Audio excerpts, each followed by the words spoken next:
भ्रष्टाचार के मुद्दे पर एक बार फिर सियासत गर्मा गई है। दरअसल समाजवादी पार्टी ने एक चौंकाने वाला मामला उठाया है। जी हां, एक ही व्यक्ति द्वारा कई जगहों से वेतन उठाने का।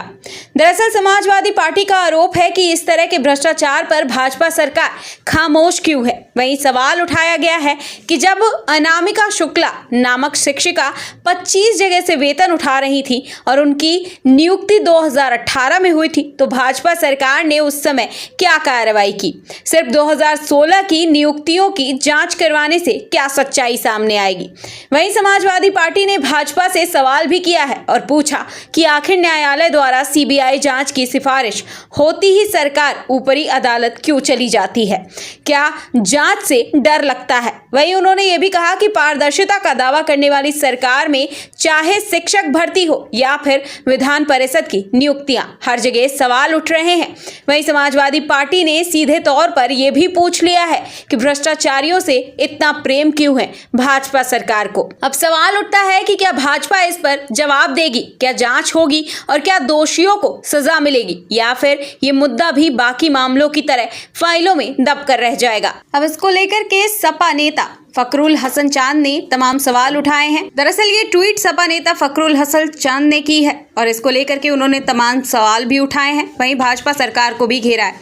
उन्होंने इस दौरान कहा कि अनामिका शुक्ला के बैंक खाते में अलग अलग जगह से हर महीने सैलरी आती थी। अनामिका का नाम एक ही शैक्षणिक रिकॉर्ड यानी कि 25 जिलों में दर्ज था। वहीं उन्होंने कहा कि मैनपुरी की रहने वाली अनामिका ने हाई स्कूल से ग्रेजुएशन की पढ़ाई गोंडा से की थी और ग्रेजुएशन के बाद उन्होंने अम्बेडकर नगर में प्रोफेशनल कोर्स भी किया।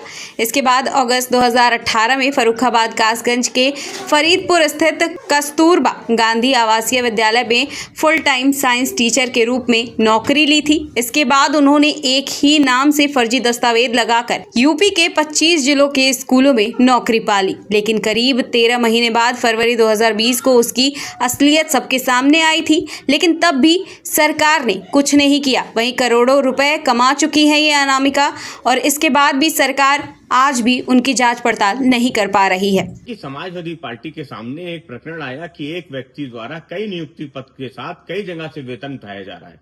समाजवादी पार्टी पारदर्शिता चाहती है। समाजवादी पार्टी खुद ही इस मुद्दे को उठा के खुद ही जांच चाहती है, इसलिए हमने इस मुद्दे को उठाया। लेकिन भारतीय जनता पार्टी वो कार्यकाल का सवाल उठा दे रही। फिर कार्यकाल का हम सवाल पूछेंगे तो 1 2 3 4 5 6 7 पता नहीं कितने पेपर लीक हुए, क्या कार्रवाई हुई, कितनों को जेल भेजा।